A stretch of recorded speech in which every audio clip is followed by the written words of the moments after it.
Olá, meus amigos, olá, minhas amigas do Legislação Integrada. Aqui quem fala é o professor Bruno Valente. Nossa conversa de hoje é sobre o informativo de número 1122 do STF. Antes de começar aquele convite, se inscreve no nosso canal, seja no Spotify, Deezer, Apple Podcasts, Google Podcasts ou no YouTube e ativa o sininho para ficar sabendo de todas as novidades. Nos segue também no Instagram, @legislação_integrada, para ficar por dentro de tudo o que acontece por aqui. E o mais importante de todos os convites, acesse legislaçãointegrada.com.br e vem conhecer o Clube da Lei, o clube de membros do Legislação Integrada, que te dá acesso a todos os materiais de lei seca e jurisprudência e a mais de 100 planos de leitura. Gente, tudo que você precisa para um estudo completo, atualizado e organizado de lei seca e jurisprudência. Vem fazer parte, estamos com os últimos dias do preço do ano de 2023. A partir do começo de março, dia 1º de março, teremos o reajuste anual de valores. Meus amigos, conheçam também o Mapa da Aprovado, o curso que te ensina a estudar. Com ele você aprende a organizar um plano de estudo 100% focado na sua realidade e com muita autonomia e estratégia. E vem também conhecer a Editora Integrada, você vai ver que publicar aquele livro é mais fácil do que você imaginava e muitas vezes é um livro que você já tem na gaveta, pode ser uma monografia, um TCC, e nós transformamos esse material em um livro com ISBN emitido por editora, registrada na Câmara Brasileira do Livro, tudo certinho para ter a maior chance possível desse livro ser utilizado como título na prova do concurso aí que você vai prestar. Então, sem mais delongas, meus amigos, vamos para o primeiro julgado de hoje. O primeiro julgado do dia é uma tese de repercussão geral, tema 1236 do STF, e é uma tese importantíssima, tá, gente? E ela ficou da seguinte forma: nos casamentos e uniões estáveis envolvendo pessoa maior de 70 anos, o regime de separação de bens previsto no artigo 1641, inciso 2 do Código Civil, pode ser afastado por expressa manifestação de vontade das partes mediante escritura pública. Gente, lá no artigo 1641, nós temos o regime da separação obrigatória de bens. E aí até essa nomenclatura eu acredito que passa daqui para frente a ser questionável, não é? Veja só, artigo 1641. É obrigatório o regime da separação de bens no casamento, inciso 1, das pessoas que contraiam com inobservância das causas suspensivas da celebração do casamento, inciso 2, da pessoa maior de 70 anos, e inciso 3, de todos os que dependem para casar de suprimento judicial.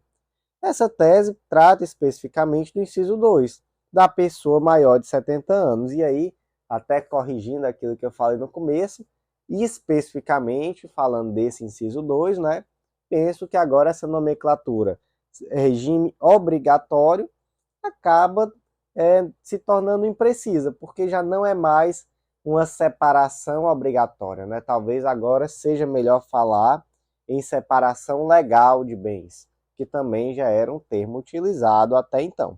Tínhamos a separação total de bens convencional e a separação legal, e a separação legal são nessas três situações aqui do artigo 1641. Mas o STF fez aqui uma interpretação, conforme a Constituição, no sentido de que a pessoa maior de 70 anos, ela pode optar, mediante escritura pública, por não se casar no regime da separação de bens. Portanto, não seria obrigatória a separação absoluta de bens. Seria aquilo que decorreria da lei de forma expressa e imediata, mas mediante a autonomia da vontade seria possível afastar. Gente, por que a lei traz essa previsão? Foi pensando no golpe do baú, naquela pessoa que se casa com um idoso ou com uma idosa, já pensando na herança e não pensando necessariamente em construir uma vida juntos ou por sentimento, enfim, que não se casa ali com aquela pessoa já de idade por um motivo nobre, digamos assim. E aí veio uma situação tanto quanto curiosa, porque muitos dos julgadores lá no STF ou já têm mais de 70 anos, já que hoje a aposentadoria compulsória com 75, ou estão ali já perto. E aí eu não lembro ao certo qual foi o ministro, mas que ele disse, olha só, que interessante, nós como maiores de 70 ou próximo de 70 anos, podemos julgar isso daqui, mas se resolvermos casar, nós não temos a opção de escolher qual vai ser o regime de bens. Foi uma decisão acertada, não foi? Gente, isso aqui eu acho que é muito polêmico.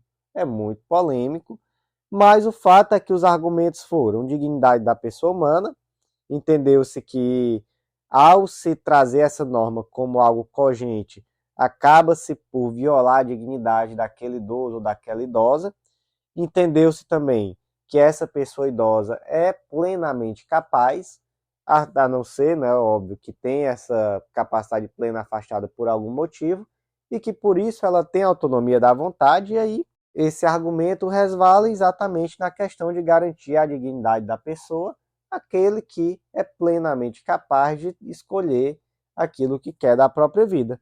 E por último, né, aqui como eu disse, foi uma interpretação conforme a Constituição, temos também o ponto da união estável, então também se aplica igualmente à união estável. Como ficou a tese? Nos casamentos e uniões estáveis envolvendo pessoa maior de 70 anos, o regime de separação de bens previsto no artigo 1641, inciso 2 do Código Civil, pode ser afastado por expressa manifestação de vontade das partes mediante escritura pública. Gente, polêmica, eu quero a opinião de vocês. Me envia aí, fizemos uma postagem sobre isso no Instagram, comentem lá, nos enviem aí nos comentários, quero saber o que vocês pensam sobre essa tese de repercussão geral. E o último julgado do dia, gente, isso mesmo, o informativo de hoje é muito pequeno, poucas vezes tivemos informativos da STF tão pequenos, e que bom porque é carnaval, então não quero de fato passar muitas horas aqui gravando podcast, devo ser honesto com vocês.